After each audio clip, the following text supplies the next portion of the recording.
الحمد لله رب العالمين والصلاة والسلام على رسول الكريم وعلى آله وصحبه ومن استنى بسنة إلى يوم الدين.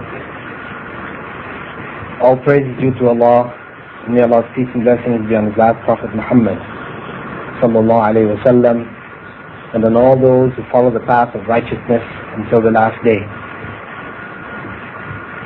The topic of today's presentation is Tawheed, but we'll be looking at Tawheed through Surah Al-Ikhlas. So we could call the general topic Reflections on Surah Al-Ikhlas.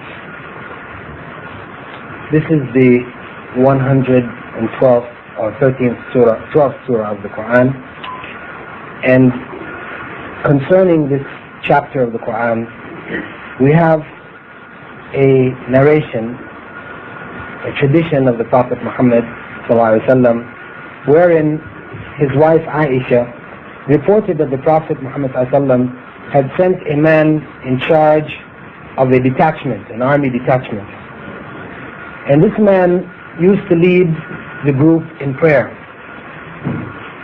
And what he did was that every time he closed the prayer, he would close it with this chapter of the Quran. قُلْ هُوَ اللَّهُ أَحَدٌ. When they returned, they informed the Prophet Muhammad ﷺ, who said to him, or said to them, why did he do this? They went and they asked him why he was doing this, and he replied, because it is a description of Ar-Rahman, Allah the most merciful, and I love to recite it. The Prophet Muhammad ﷺ then said, inform him that Allah loves him.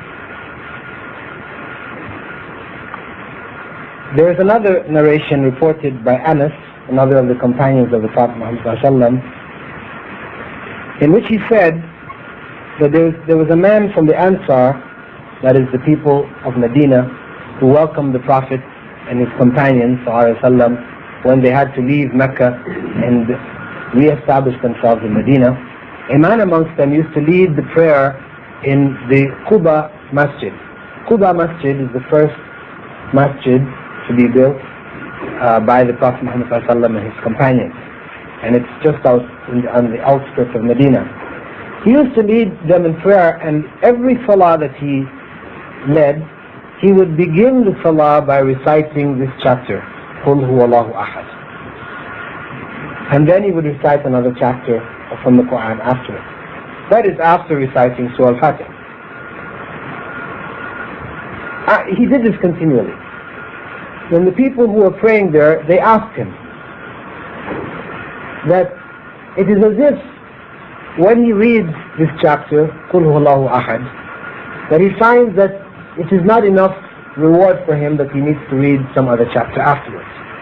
So they suggested to him, either just read this or just read another chapter.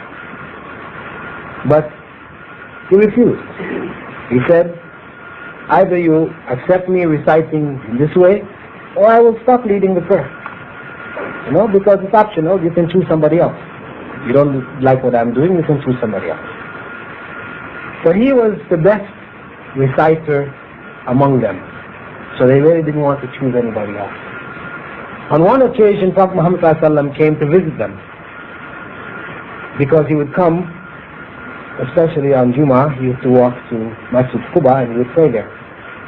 So they asked him, they told him about this and asked him what they should do. And he said to the person, what is preventing you from doing what your friends have asked you to do? And he said, verily, I love this chapter of the Quran. And the Prophet Muhammad ﷺ then said, your love for it has put you in paradise.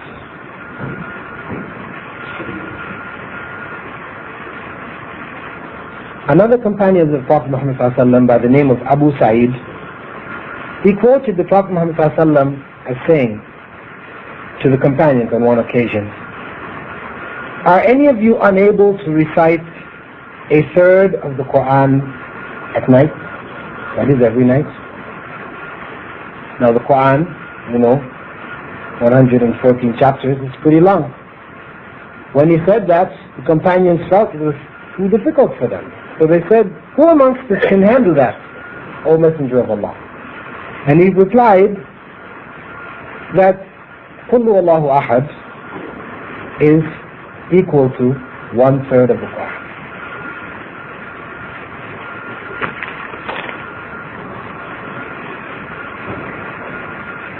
We also find that the Prophet Muhammad's wife Aisha reported that every night before going to bed, the Prophet Muhammad, when he sat in his bed before going to sleep, he would put his hands together, he would blow in his hands, and then he would recite this chapter of the Quran, along with the following 2 chapters after it, Surah Al-Falaq and Surah Al-Nas. And then he would wipe his hands over his body, from his head, his face, the front of his body, and whatever else he could reach. He would do this 3 times. Now, these different narrations from the companions of the Prophet Muhammad show us that this chapter had a special place in the hearts of the Muslims. So much so that some would recite it in every prayer that they made, either beginning their recitation of Quran or closing their recitation. And this was something which was approved by the Prophet Muhammad. Furthermore, he informed us that it was equal in value to 1/3 of the Quran. What this means to us, 1/3 of the Quran, it doesn't mean that if we recite it 3 times, this is actually equal to reciting the Quran. Because that would then discourage people from bothering to recite the whole Quran. If you're going to get the same reward from reciting this chapter 3 times as you would get from reciting or reading the whole Quran, then why bother to read the whole Quran? It will be much more difficult. This will take you weeks, maybe a month, maybe more. The idea here, what was understood, not that it was equal in the sense that you may replace the recitation of the Quran by reciting it 3 times, but that if we were to take all of the topics of the Quran and we were to put them in 3 main categories, this chapter covers one of the categories. 1/3 of what the Quran is talking about is found in this chapter of the Quran. It summarizes 1/3 of the concepts of the Quran.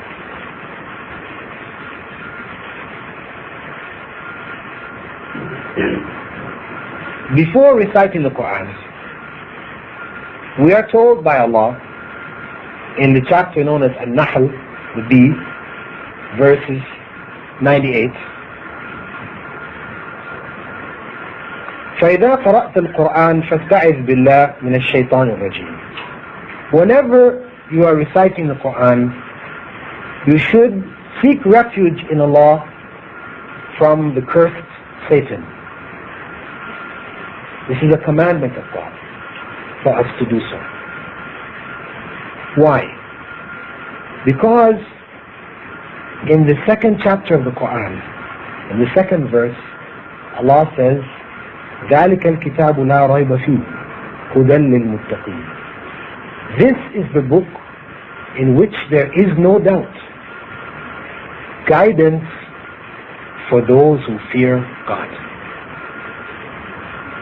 This book is the only book existing on the earth that contains 100% the Word of God.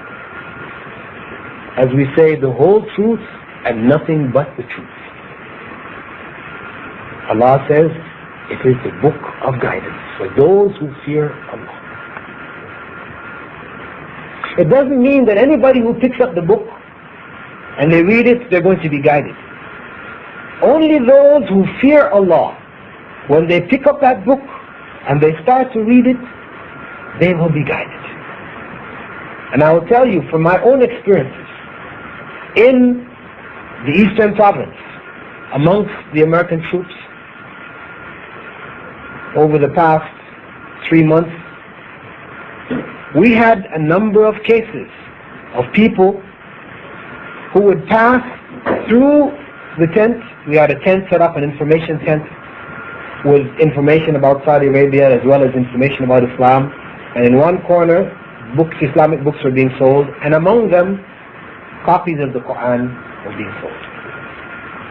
We had people who would come through, buy a copy of the Quran, leave, come back a week later and say, how do I become Muslim? We gave them no explanation about Islam or any detail. No, they just took the book, bought it, they read it, and that was it. Because they feared God. Myself, I tell you very honestly, when I became Muslim, the first book I read was not the Quran. And probably if I had read the Quran, and I had looked at it to some degree, it would not have guided me. Because at the time I was a communist. I didn't even believe in God. So when I picked up the Quran, I looked at it, there was nothing in it for me. Instead, what I found by reading a book called Islam, the Misunderstood Religion by Muhammad Qutb, in which he made a comparison between Islam, Christianity, communism, capitalism, socialism, from a social, religious, moral point of view. He showed me clearly that the system of Islam, from an economic, social, moral point of view, was far superior to communism. So I became convinced from a political point of view that the system of Islam was suitable for running a state and benefiting people. But as far as believing in God, this came stages later. Because you don't go from a total, denial of the existence of God to the acceptance of God, in a second. This is something which may take time. Unless, sometimes some people have certain, crises in their lives which can cause them to turn to God. But for myself, I'm just saying that to say that it is as Allah said.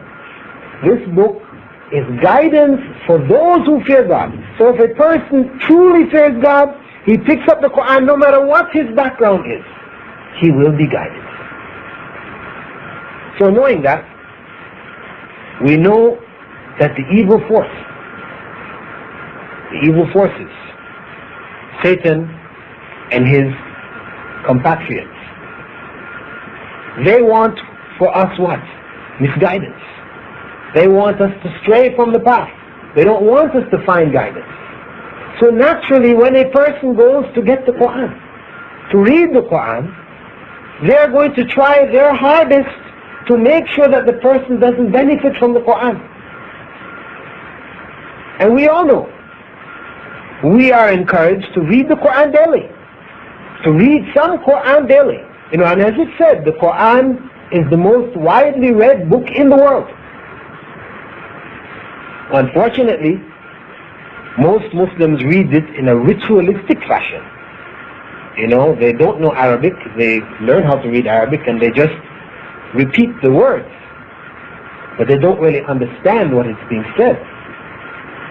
But still, those who would go to pick up the Quran to read it, to understand it, Satan or the satanic forces will come and try to discourage the person from reading and benefiting. So what happens? You sit down to read the Quran and set your time. You decided you're going to read the Quran at this time every day. You open the Quran and you find yourself yawning. Start to yawn.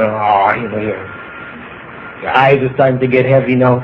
But why? Your eyes weren't heavy. You weren't yawning before you picked up the Quran.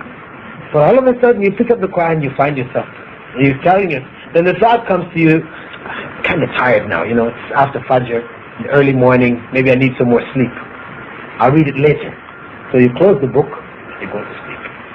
And of course you get busy the rest of the day, you don't read it that day. And like this.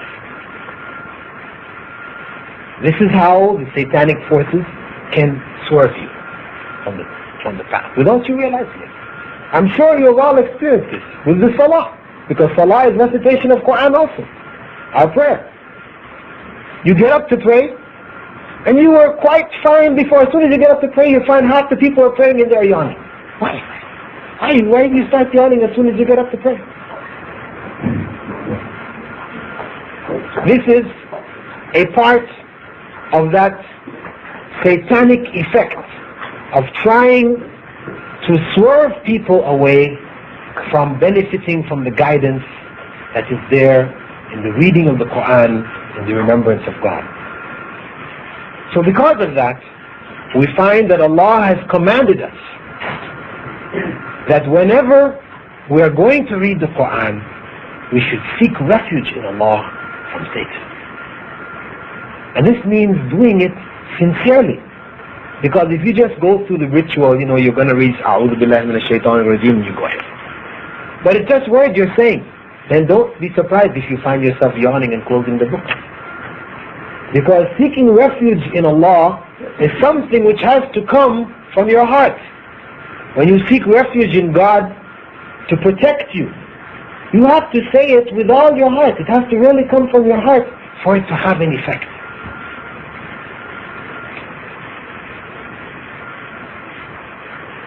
After seeking refuge in Allah, we begin the recitation of the Quran by saying Bismillah ar-Rahman ar-Rahim, in the name of Allah, the Beneficent, the Most Merciful. This is something that we are encouraged to do generally in our lives. Before doing things, we say Bismillah, to remind ourselves that we are doing it in the name of God, for the pleasure of God. Why also? Because if you are in the habit of saying Bismillah before doing things, then if you are going to do something which isn't good, you're going to feel shy to say Bismillah. And this may catch you, to help you to reflect and say, well, no, I shouldn't be doing this. I can't say Bismillah before it, I shouldn't be doing it. We shouldn't do anything in this life that we will feel shamed to say Bismillah before it. In the name of God, I'm doing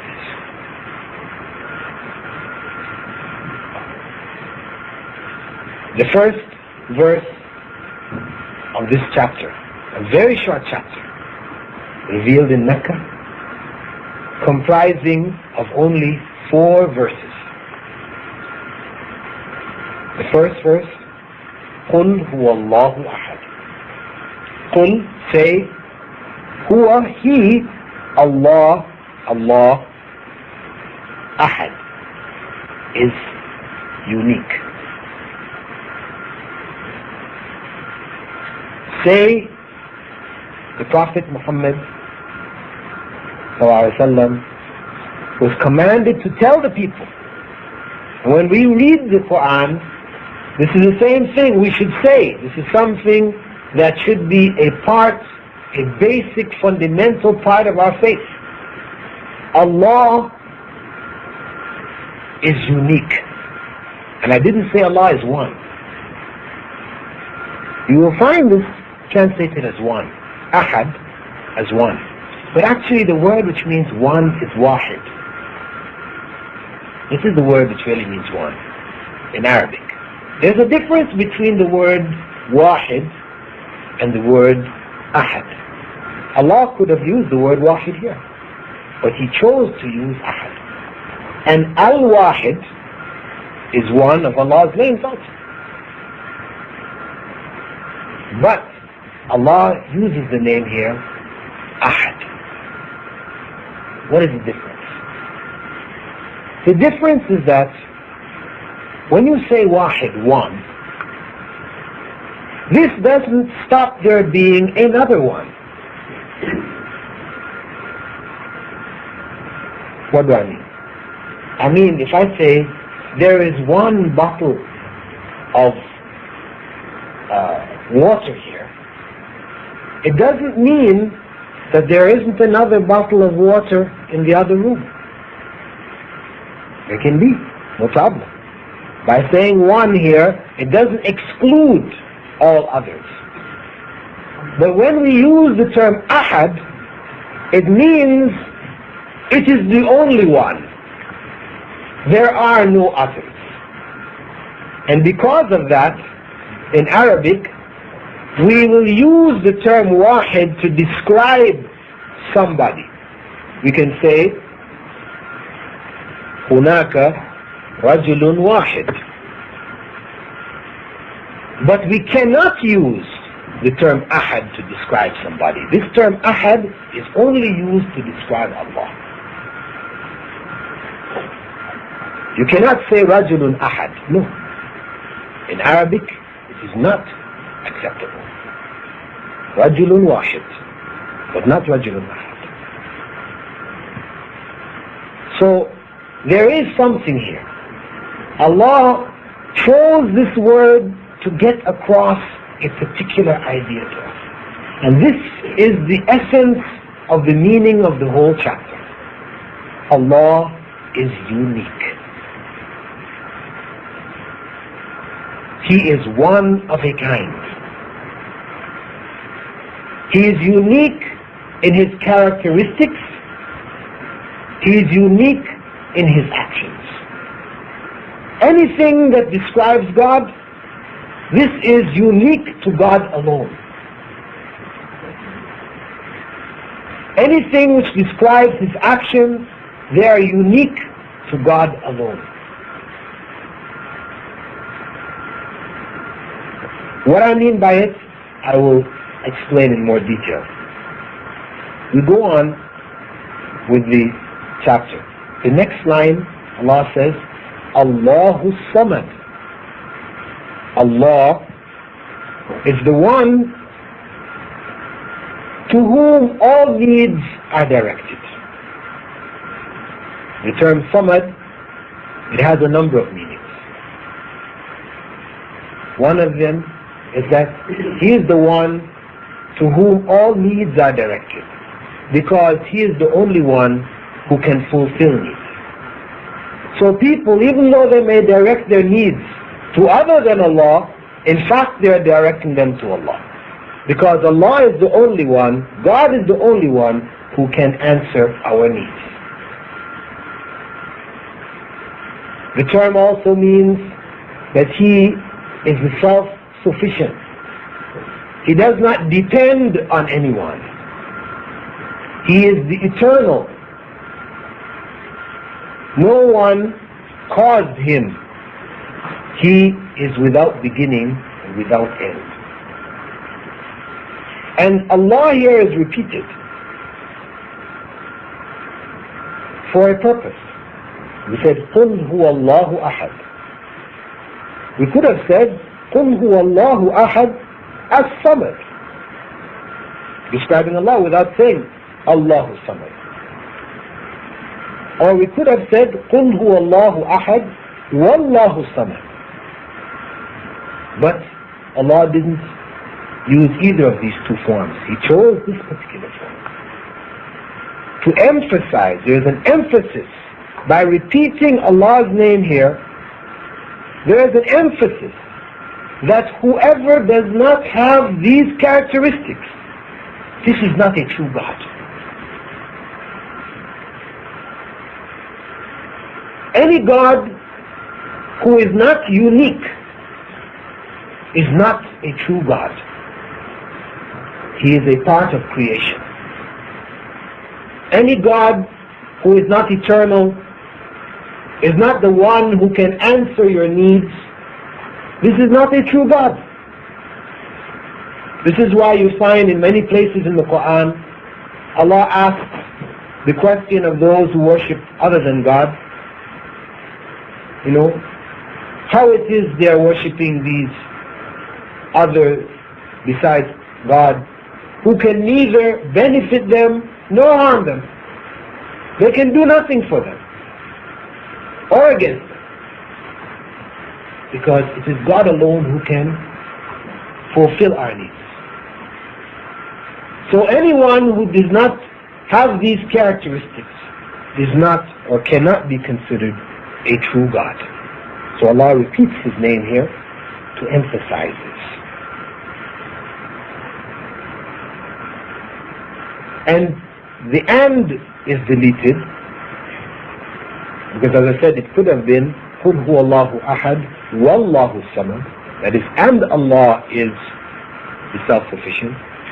Because the second verse is a result of the first. It's not describing two separate characteristics. By Allah being unique, there results in Him also being self-sufficient, because that is unique. Everything else in creation needs something else. So if Allah is unique, He is the one, the natural result of that is that He must be self-sufficient, self-subsistent. He doesn't need anyone to exist. He has no needs.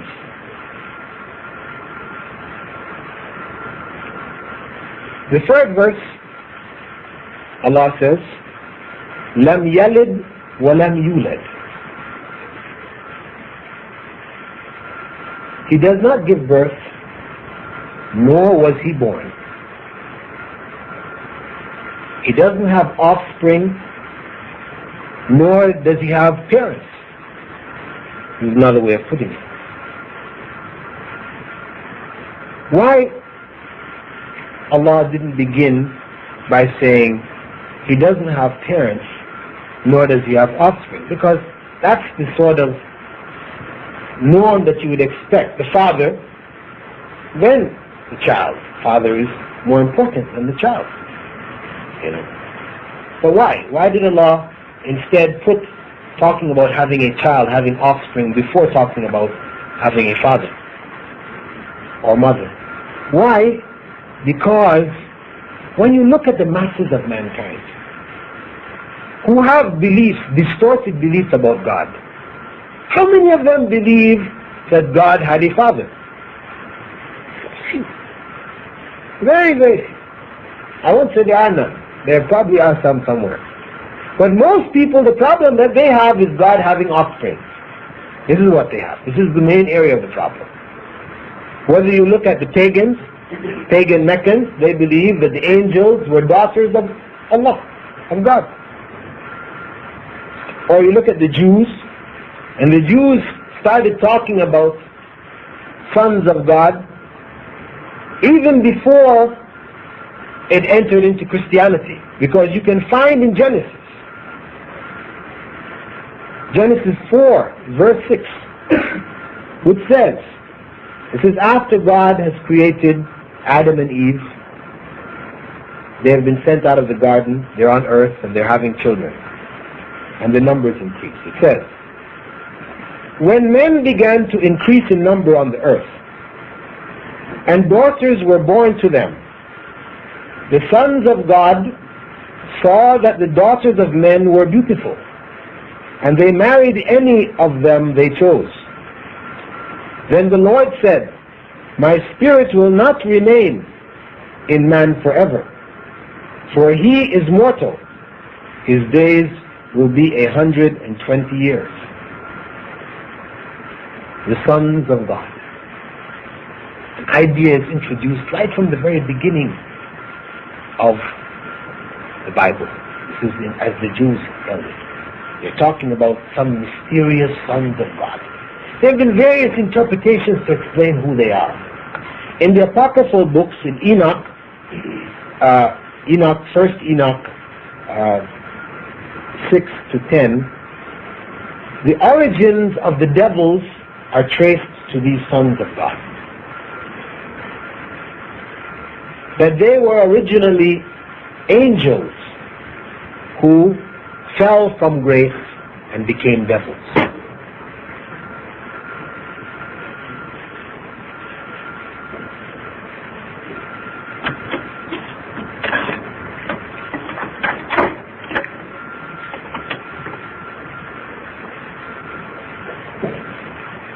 So we have here this idea of sons of God. And of course, Christians, we know that they took the idea of sons of God right out to the limit.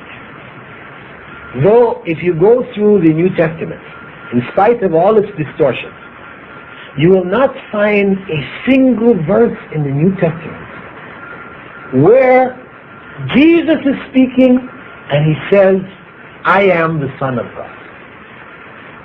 What you will find is he says, I am the Son of Man.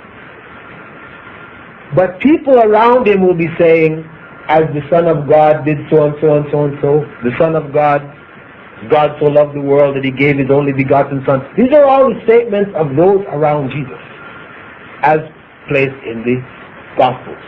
But when you read the section, which is just the words of Jesus, which come in the quotation mark, you will not find anywhere that Jesus says, I am the Son of God. But this idea became prevalent in Christian teachings as they spread to Greece and to Rome, where the idea of God having sons was very popular.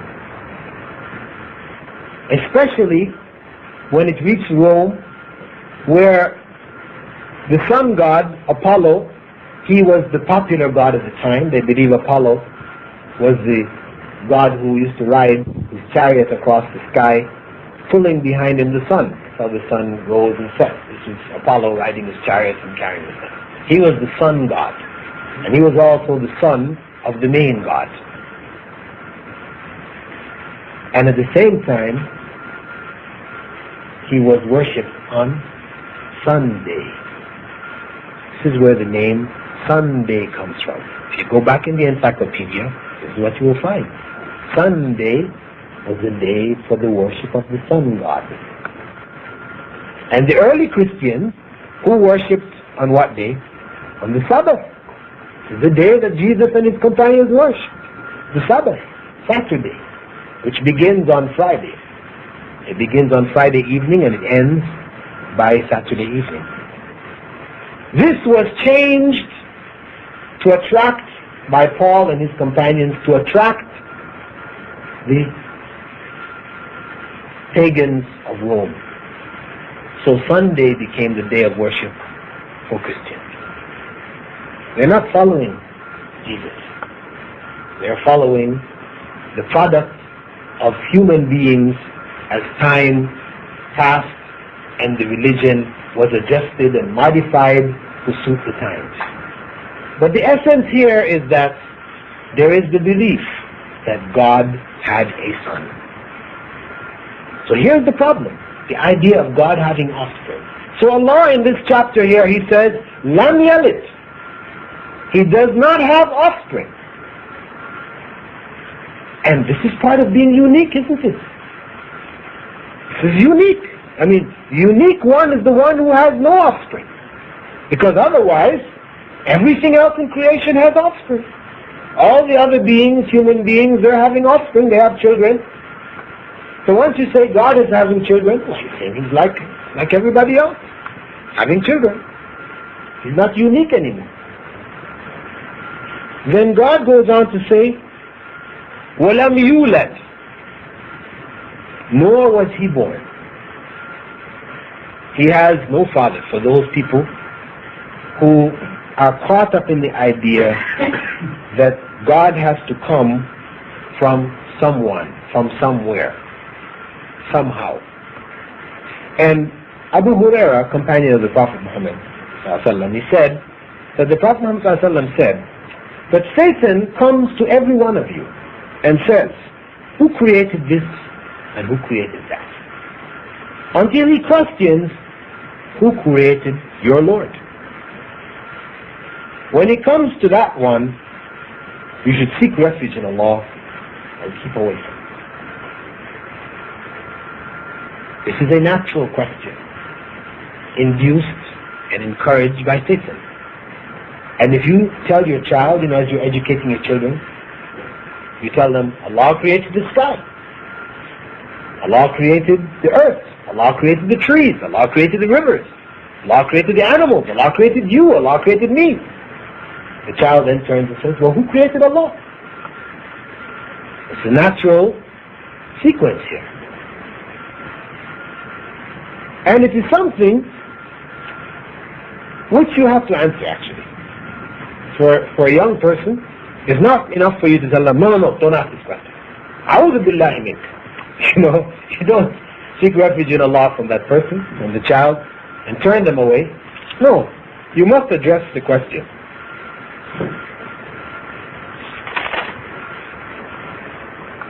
And the question can be addressed fairly simply.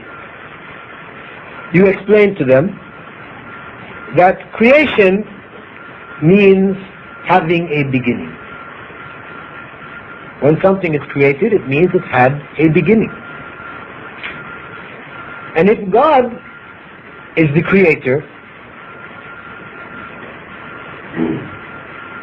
if He has a beginning, then He is a part of creation. He's not a creator anymore. And the one who created Him, that's God. So we have two existences. We have the creator and the creation. If God was created, then you have to take Him from over here and put Him in creation. And if there was not a God who was uncreated, there would be no creation.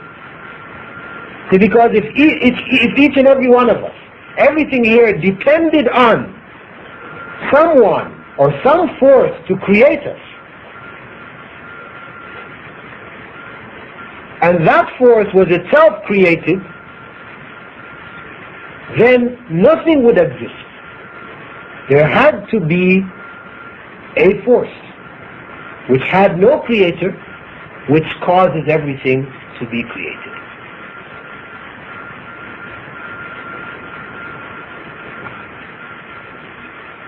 Of course, depending on the age of the child, this might not quite satisfy them. I mean, they may say yes, it requires some thought, But this is the general explanation which can be given. It's not a problem, a question which cannot be answered in that sense. The point is, God is uncreated. For Him to be God, He has to be uncreated. If He was created, then He is not unique. This is part of being unique, that He is the only one who is not created. He is the Ahad, the only one not created. The last verse, the fourth and last verse, وَلَمْ يَكُنْ لَهُ كُفُوًا أَحَدٌ. And there is none like Him. No one like Him. This is repeating the ideas which were developed from the very first verse. At the same time, it indicates also that He had no wife or partner. The verse before said He had no father and He had no son. This verse also implies that He had no partner. And there's another verse in the Quran, in Surah Al-An'am, that's chapter 6, verse 101, in which Allah describes Himself as Badi'u samawati wal ard, anna yakunu lahu walad wa lam yakun lahu sahiba wa khalaqa kulla shay. That is, He is the originator of the heavens and the earth. How could it be that He has a son when He had no partner, no wife? And He created everything. One who has created everything, who owns everything, where is His partner going to come from? From creation? How can it be His partner? No need. If He wishes something to be, He wills it be, and it is. He has no father, no son, no partner. And as I said, this verse reconfirms the idea which is developed from the very first verse, that He is unique. There is none similar to Him in any way, shape, or form. Now, when we look at all of the acts of shirk being various forms of idolatry, when we look at all of them, we see that in one way or another, they involve the destruction of the uniqueness of God. Every form of shirk, every form of idolatry, every form of worship of other than God, it involves destroying the uniqueness of God. For example, when people pray to idols, believing that the idols are personified in creation, that these gods that they made with their own hands, somehow the God becomes present in this idol, then they are making God no longer unique. The idol, you can go and chip another idol, and everyone can have an idol in his home. There's no uniqueness here anymore. Just like you have many human beings, you have many idols. Uniqueness of God is gone.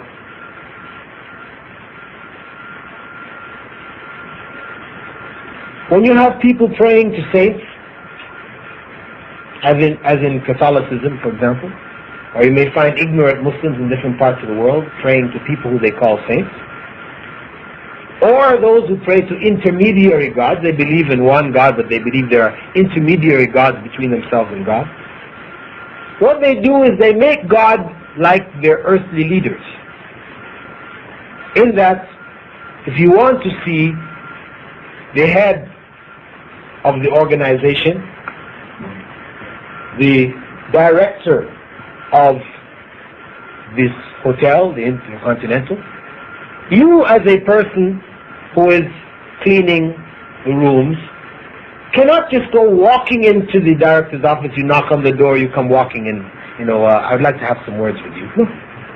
You will go to the supervisor of cleaners and you will tell them your problem, and he goes to the supervisor of the supervisors, and he then goes, to the vice president who talks to the president for you, the director, vice director talking to the director. In this way, your problem gets solved, and they call it the chain of command. This is something the army is famous for. The chain of command. You always go to the person next above you, and he will talk to the one above that to keep things organized. You don't have confusion, people just coming from all. This is how things get done in this life. So what happens is that people are putting this now on God. They're making God like human beings, like a human leader. For organizational purposes, it's better you go through this saint, who will go through Muhammad sallallahu alaihi wasallam, the prophets, and then they will talk to God for you. That way you get your problems solved. But in doing that, they are making God like creation.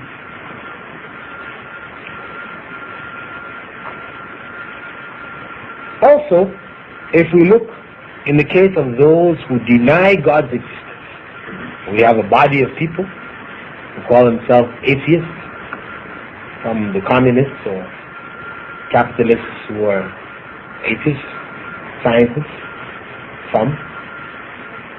They deny God's existence altogether. There is no God. What do? When they deny God's existence, then nature becomes a God for them. They talk about Mother Nature. Mother Nature. It becomes their God. And when you try to look and to understand in their lives what forces are controlling their lives, for them the main force is chance. Chance. Because we have God, yes? This is the general. To explain how we came into existence, how we have evolved to where we were. To remove the need for God to be there to create. However, This theory is in fact only a theory. It is not fact. It has been proven false on many accounts. The dinosaurs, who were the biggest, the strongest, the most powerful, became extinct. And the little cockroach, you know, that cockroach was finding all these sprays to kill, he was around from the time of the dinosaurs. That's what they tell us. And he hasn't changed. They find, cockroaches caught in amber, different substances that preserve them. They look at the same cockroach since that time. He's still here. Dinosaurs are gone.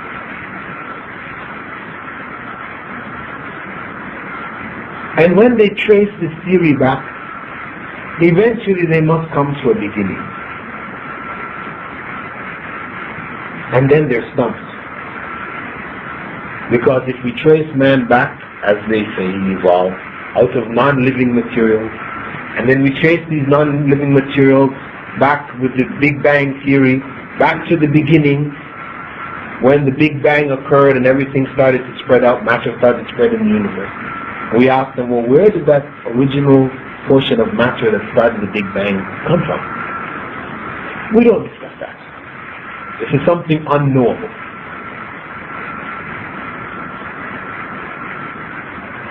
Or they would say, so it's eternal, it's always there. And they make the qualities of God, again, unnatural. We also find that all of the deviant groups, sects, that broke away from the true religion of God, all of them broke away by destroying the uniqueness of God. You wonder, who are the Shiites of Iran? Why do a number of Muslims don't consider them to be true Muslims? They pray. They say, La ilaha illallah Muhammad Rasulullah, there is no God but Allah and Muhammad is the last messenger of Allah. They fast, they make Hajj, and they pay zakah. So why aren't they considered to be true Muslims? Because when you go into the basis of their belief concerning God and man, you find in it the destruction of the uniqueness of God. Because they hold that they have certain leaders, 12, who they call the Imams, who they believe were infallible. Not like the infallibility of the Pope. For the Catholics, the Pope, when he is invested with the office of Pope, then he becomes infallible. Infallible means he cannot commit any mistakes. Somehow he becomes, at one with God, whereby his actions are guided, every decision he makes is correct. So he can make changes in the basic belief of half of Christendom. He can change the belief, fundamentally. He has that power because he is infallible. So you find, for example, people who used to pray to Saint Christopher. Saint Christopher is the patron saint of the travelers. They make a little idol of him, as a man carrying a little baby sitting on his shoulder, which is supposed to be the Christ child. And this is the image of Saint Christopher. If you go in the encyclopedia and you read about Saint Christopher, they tell you.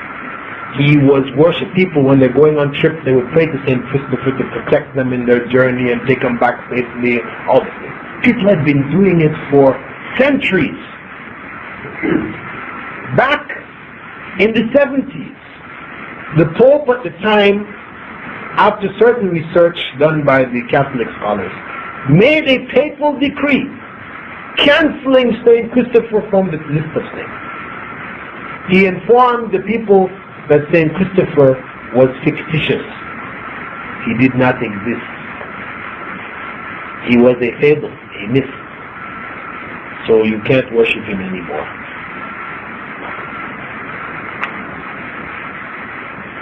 So who made Catholicism? Was it from God? Was it from Jesus? It's from man. He is infallible. He can decide this. But that's infallibility from the time he received the office. In the case of the Imams, for the Shiites, they believe that the Imams were infallible from the time they were born till the time they died.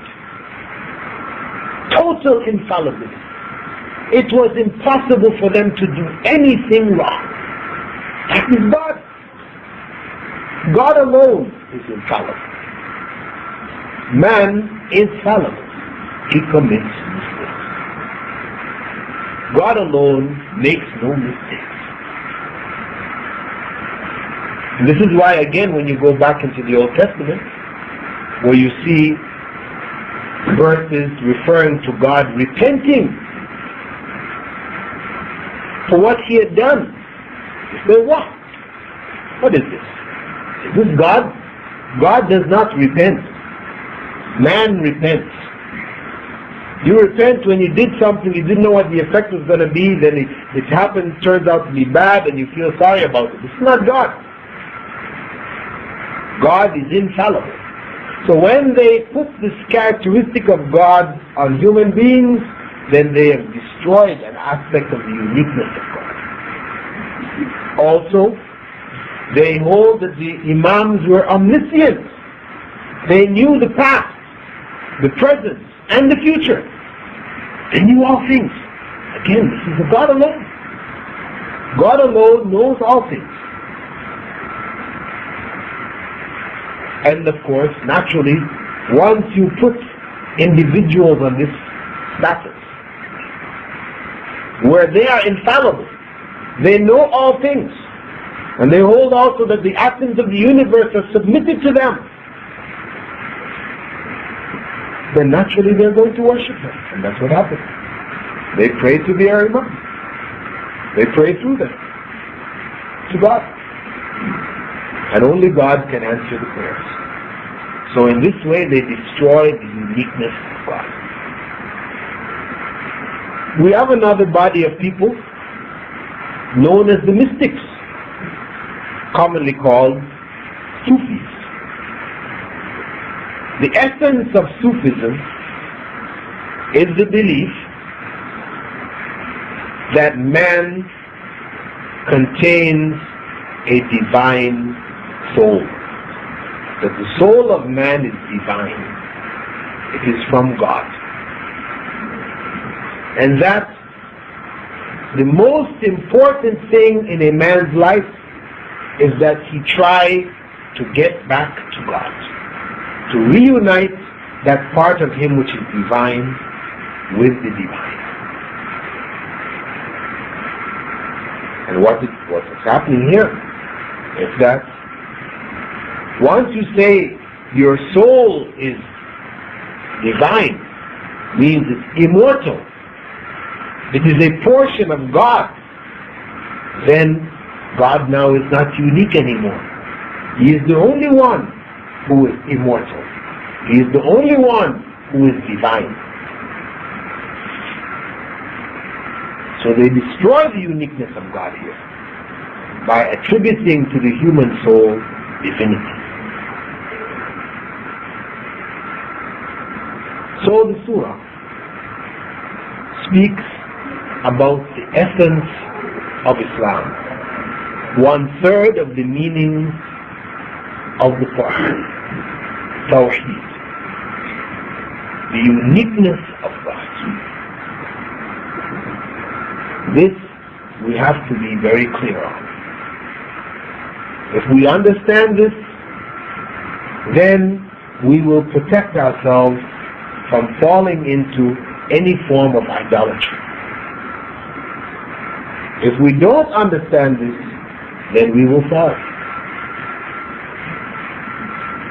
This means, what is included in this is that the laws which govern man are supposed to be the laws of God.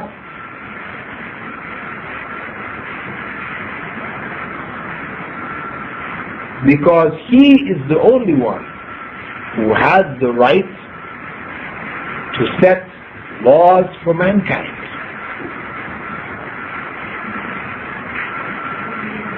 That is his domain.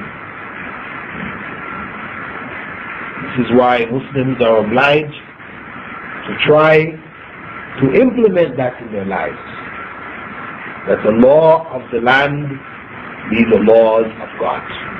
Because these are the laws which don't change. It doesn't change from one president to the next president. From one, king to the next king. Or from one minister to the next minister. These laws are standard from God so that they don't change. They're not for any particular person's particular benefit.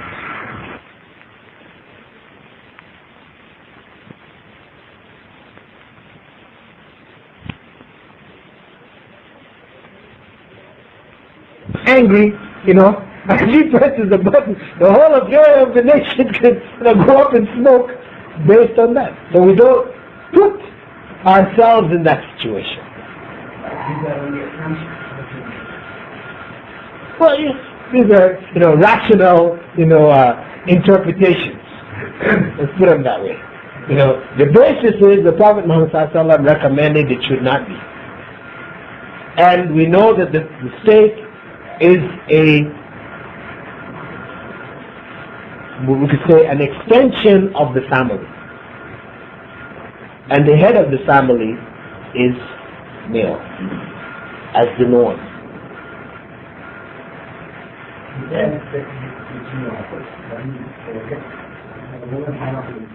Well, I just mentioned it. No, I mentioned to you. Here is Prophet Muhammad ﷺ said that a people who are led by a female will not succeed. They're doomed to failure.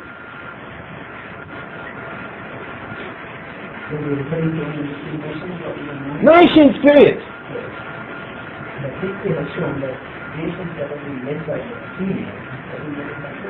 I wouldn't say that at all, brother.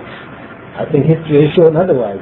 The most successful nations have been those that have been led by men.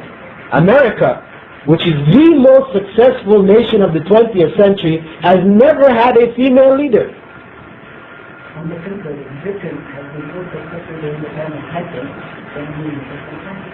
No, this is consider Britain, right? And Britain's situation. And if Thatcher's successes were so great, why they removed her and replaced her with a male? I mean, this is saying something about the state of the country and their own ideas. I'm saying in limited success in some areas doesn't mean overall success. Does not mean overall success. And as we said, if we look historically speaking, even when you have a female who is leading, like you have in, for example, in Philippines, Cory Aquino, the male figures who are around her, they're the ones that are really leading. She is a figurehead. She's a figurehead. And history, as we said, of the 20th century, and in times past, have shown that these successful, because if you compare it, because when you talk about success, you see, you're talking about relative success, right? The relative success of part of the Thatcher era in comparison to those who came before her. Well, what about those who came before them? Maybe was more successful than her time. And what about those who are coming after Major may improve situation? We look back and say hers was a failure in comparison to Major's. So it's relative. But what we have to compare, we must compare on a national scale. Compare England to America. And the successful one is the one which didn't have any female presidents and has no plans for female presidents. No, they don't say so openly, but they have no plans for it. They haven't even got a vice president who is female.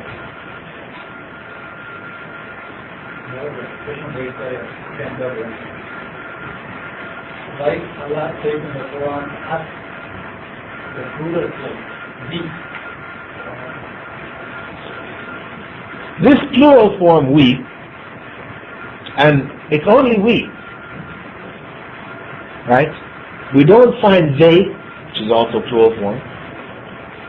We have he, but we don't have they. We don't have them. We just find we. Why? From I. Because in Arabic, as in English, we have what is known as the royal we, or the majestic we.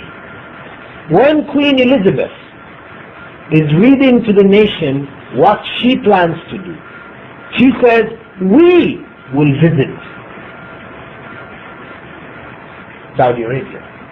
We will visit Sri Lanka. Why we? Just her. I. But this we is called the royal we. It indicates, magnificence or greatness. Similarly in Arabic, this plural is also used in the case of the first person. We use it also in the case amongst ourselves of the third person too, or the second person. We will say, for example, we meet one person, we'll say, Salam alaikum, peace be on all of you, but it's just you. Technically in the language, what's logical is for us to say, Salam alayka, anta, you, one. But we say, Salam alaikum. This is more, gives you more. In Arabic, when the person is addressing another person, they address them as a plural form to indicate giving them kind of honor. So this is what is the part of that meaning coming out in the term of we. It doesn't indicate in any way, shape, or form that Allah is a plural, because Allah has made it in this surah that we just looked at very clearly that Allah is one, unique, indivisible, without parts or parts. So it doesn't mean that the angels. No. I know some people say, when Allah uses we, he's talking about himself and the angels. No.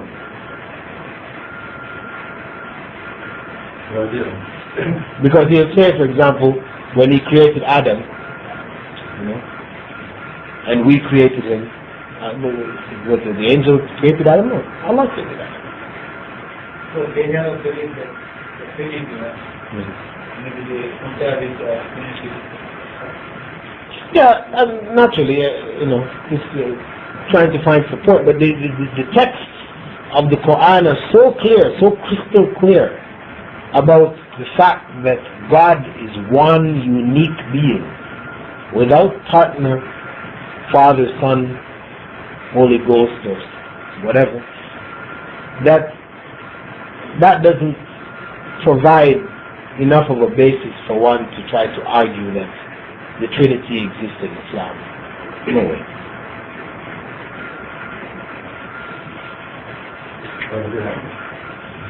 Go ahead, get your hand up first, sorry. A person gets died, it means his heart beating slow. Some describe when the witness that died, his soul rose as in seconds to the part of his heartbeat, in relationship to his heartbeat? Well, I wouldn't say that the taking of the soul is related to the heartbeat, because you have people in India who practice yoga who can stop their heart from beating.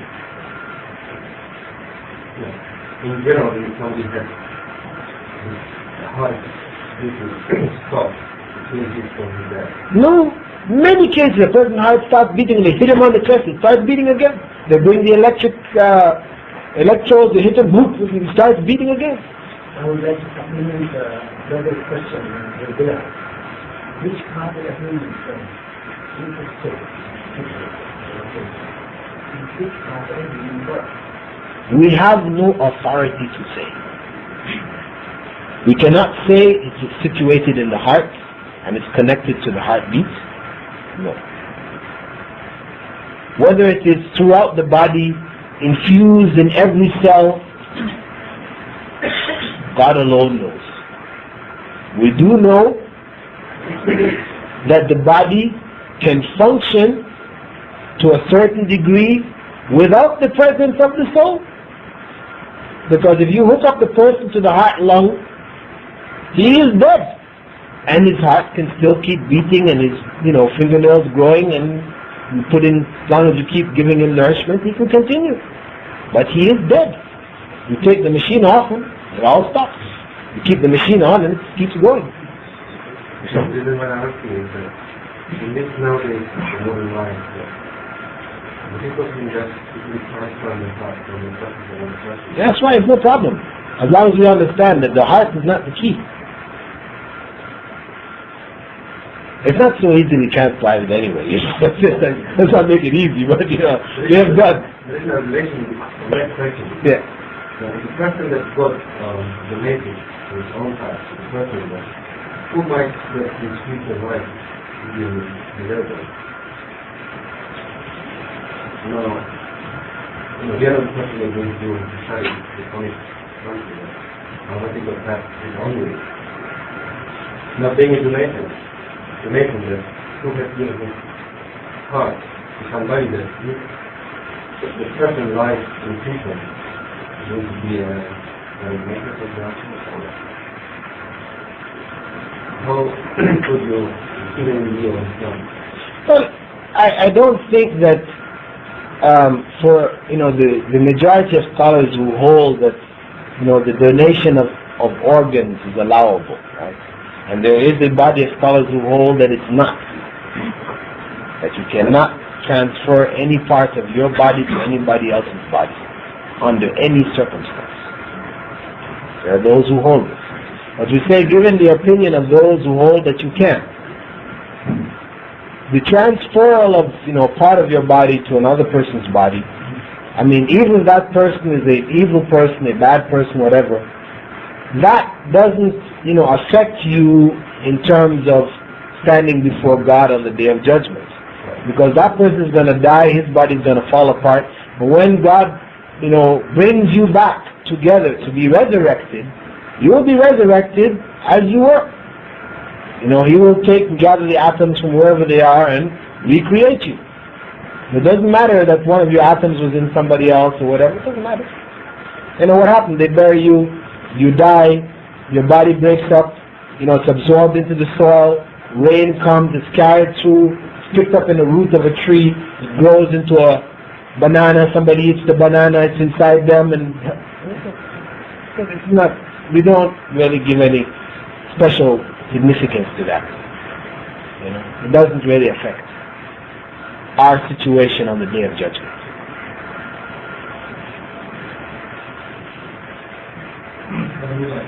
The statement of Surah, my claim, and this will be recited orally, it's perfectly okay. Yeah. Because as this man was doing, remember there's only 2 more chapters coming after Qul Huwallahu Ahad. And he was doing it in every rak'ah.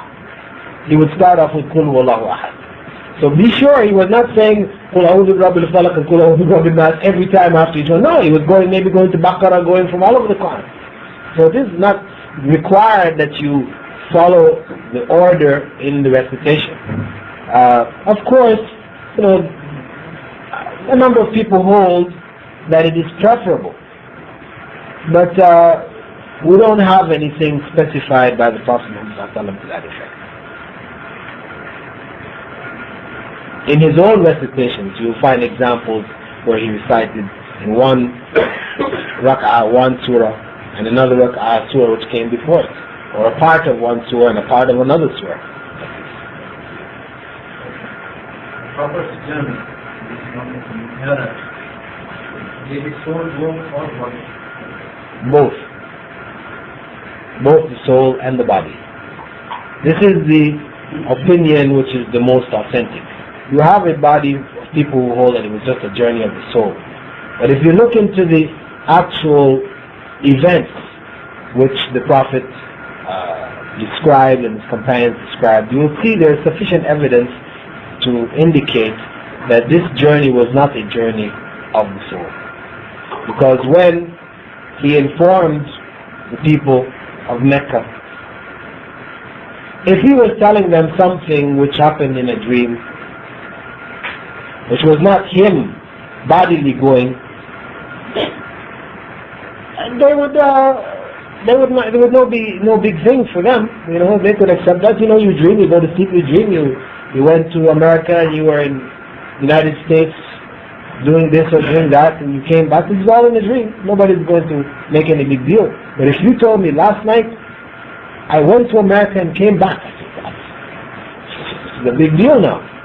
And this is what caused, the pagans of Mecca to think that they could cause Muslims to leave Islam when they related the story. And you had some weak-hearted Muslims who did leave Islam when the story was related to them.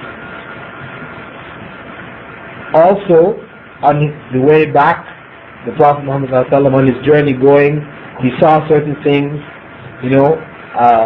on his way back, he stopped and drank from a person's, they had a jug of water, there was only a little bit left in it, and he drank it. There was some people who had lost their camel, and they were searching for it, and he called out to them, gave them indication as to where the camel was. These things he came back and described. Indicate it's a physical journey, not journey only of the soul. And also, well, there are a number of things. There's one narration which said, the Prophet ﷺ said that, when he went on the Isra and Mi'raj, he came back, his bed was still warm.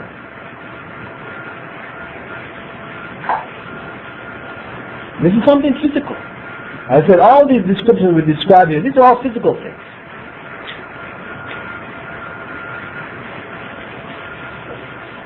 Could you explain us that there is a hadith Prophet if when we say in the Haram Makkah, it is equal to 100,000 days. If we stay there for a month, it would be not enough for all our money. It is equal to one prayer, equal to 100,000 prayers. For example, it was like 50 years. How can we have to pray all the time? Well, we have to look at what is the purpose of prayer. First, understand what is the purpose of prayer. Purpose of prayer is the remembrance of God. Aqim as-salah li dhikri. Establish the prayer for my remembrance. So this is why we pray, to remember God. In the camel, and Allah subhanahu wa ta'ala will say that. For example, I live 50 years in this world. Look, wait a minute. See, you're thinking in terms of numbers. This is what you're thinking in terms of numbers. But as I'm telling you, the purpose of prayer is the remembrance of God. It is not an issue of numbers. Allah is not going to look on the day of Qiyamah, the day of resurrection. How many prayers did this man make? So the more you make, the better off you are. It's not the numbers. It is the quality of the prayer. So if you are making a ritual prayer here, just going through the motions, like a workout, a physical exercise, aerobics, and you go and you do one there and it's worth 1,000 of these here, it's still useless. It's useless. The one which you do sincerely from your heart is better here than the one which you do as a ritual there.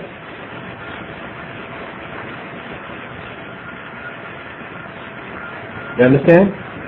So what Allah has done for us, because of the fact of the significance of Mecca,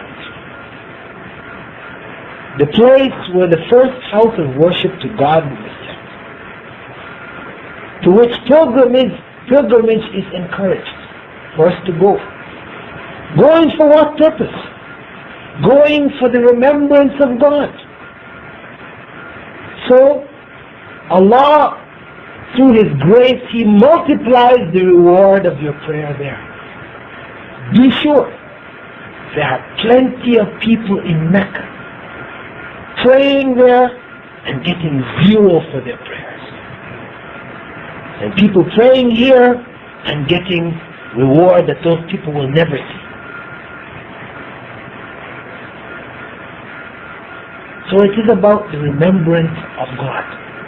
Those added blessings are added blessings for those who remember God. So when a person understands what it is, the purpose of prayer, then he is not concerned about numbers anymore. You see, he's not calculating and thinking, if I have 50 more years to live, in 50 years if I pray 5 times every day, this is going to work out to such a number. Now if I go to Mecca and I pray so many times that will cover for my 50 years, I don't have to pray anymore. No. You see, this is a person who does not understand the purpose of prayer. He's thinking in terms of numbers. And what kind of prayer do you think he's going to make there? It's like the people who are praying 20 rak'at of Taraweeh in general. It's just going through the motions, going up and down, and 20, when is it going to end? When is the Imam going to finish? This is the point. That's why Prophet Muhammad didn't give us 20. He gave us 8. Something you can handle easily. But people made 20 for themselves. So they go to it. They feel they have to do this 20, go through it. But what benefit? So this is what you should keep in mind. The purpose of prayer is the remembrance of God. So if you remove that prayer from your life, then you forget God. And when you forget God, you become a devil. This is what it is. You want to be a servant of God or a devil? This is what you have to decide. When you give up prayer, you become a devil. An evil person. This is why prayer is there for us. We organize our day around the remembrance of God. It is the basis of righteousness. The police in Bangladesh, I just read in the paper, was it today? 5 policemen, people who are there to uphold the law. They took a young girl going to school, raped her, cut her throat, and left her to die. These people have Muslim names, I bet you. Now, these people were people there upholding the law. Why were they upholding the law? Because it was a job. They did what they were supposed to do as long as they thought that they couldn't get away with not doing it. When they found an opportunity, when they thought nobody is going to know, we can kill this girl, she's finished, we can take our pleasure, kill her and go, they did it. They were devils because they were not upholding the law for fear of God. See the difference? In America, back in the early 80s, I went to visit New York. Shortly after the lights, the electricity, the electrical grid of New York was shut down for 2 days and nights. When I got there, it looked like Germany after World War II. Stores were busted open, it was just, and they were showing pictures on the television of what was happening because the camera crews had gone around with big, beam lights and there were people coming to the stores, everybody, not just the poor people. People were driving up in their Mercedes Benzes, and what happened? The poor people, they were going to the grocery stores, the supermarkets. The ones in the Mercedes Benzes, they were going up to the fur stores and the jewelry stores. Why were people doing this? Because no lights, no police, nobody knows. So they feel they can get away with it. So they would go and make crime. This is why you find throughout the Quran, Allah talks and gives reference to different prophets or individuals, of evil happening to them when they forgot Allah. Satan caused them to forget Allah and they went astray. So this is why prayer is there as an institution in your life. As a Muslim, it becomes a part of your life. Just like you breathe, you pray. You need to breathe to live. You need to pray to reach paradise, to live eternally in pleasure. So this is the purpose of prayer. And when you understand that, then you don't play the numbers game. Okay? That's right. There's a hadith in the Sunnah, because of the part from the 10th of Muharram. But I heard again, the Prophet says not to fast only on the 10th of Muharram, fast on the 10th and 9th and 10th of Muharram. So it's okay. Well, he didn't say do not fast only on the 10th. He said, if I were to live to the coming year, I would have fasted either a day before it, along with it, or a day after it, in order to go against the practice of the Jews. It's just part of that general principle in Islam, distinguishing ourselves from the other religious groups.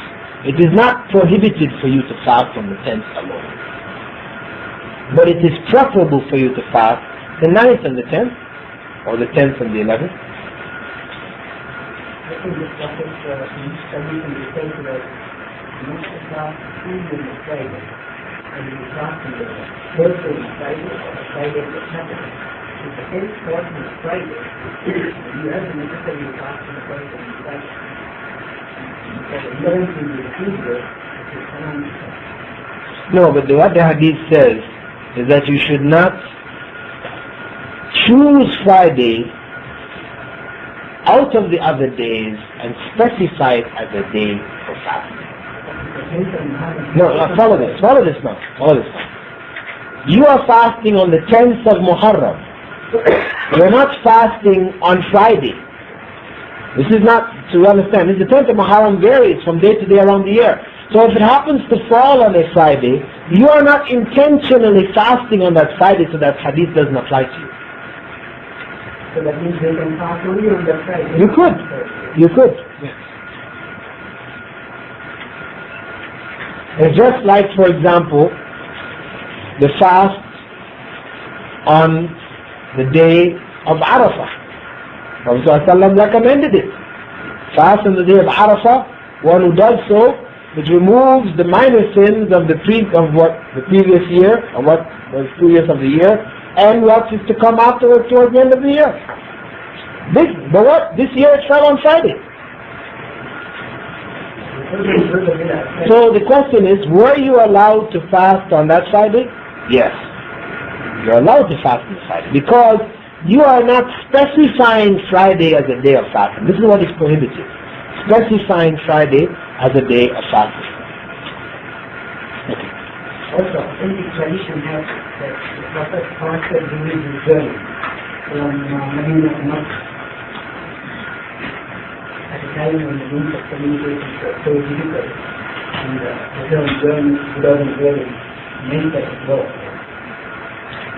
Now, it is also said that if a Muslim fails to fast on one day during the month of Ramadan, even if he fasts for the rest of the year, without a valid reason, or he is not sick, unless he is sick, but without a valid reason, he doesn't fast. Even if he fasts for the rest of the year, that will not compensate for the particular day. He will not have a valid reason. And the Prophet fasted on a journey during that, from Medina to Makkah. Let me say this, brother. I don't really know, first and foremost, how authentic this information of the Prophet fasting in the journey is. But I will accept, as you say, that it is in Bukhari. And I would still check it up myself to be absolutely certain, right? But this is not the point. The point is that the compulsory fast of Ramadan didn't come until the second year after the Hijrah. So this fast of the Prophet Muhammad ﷺ in a journey cannot be used for support of insisting that a person who is traveling during Ramadan cannot fast, because Allah has said in the Quran, in kuntum ala safarin, if you are traveling, you can make it up by another number of days. Finish. So we cannot bring argument that the Prophet ﷺ on his way from Mecca to Medina was fasting, to say now you who are going to travel in Ramadan, you can't fast. And the Prophet ﷺ had said that it is not from piety to fast while traveling. It is not pious. It is not particularly pious for you to fast while traveling. Allah has given you a concession, and He said that Allah doesn't like when He gives you concessions, you don't take it. It's like your boss is giving you a break, He's giving you a day off, and you say, I don't want it. I don't need it. So we can't relate this one to this one. You know, it's not in the correct place. The point is, the fast of Ramadan only came 2 years after the Hijrah, and Allah specified the laws concerning it. And the Prophet ﷺ further clarified them concerning the traveler, etc. So it is an option given to the traveler, which is preferable, though not compulsory. If you decide to fast, nobody is going to say haram for you to fast while traveling. Nobody is going to say it. But it is preferable not to.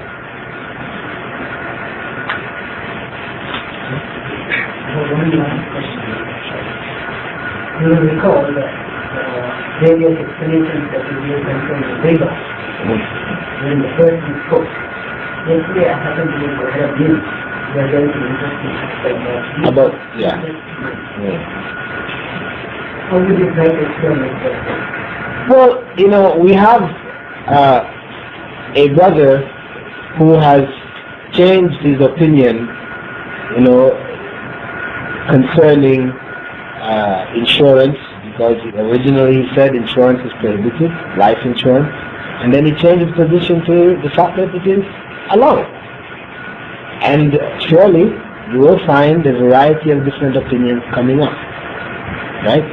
What he is talking about in this article, as far as I can remember, he spoke of a person who becomes Muslim and has money in the bank with interest on it, or a person who learns that it is prohibited for him to take interest on his money.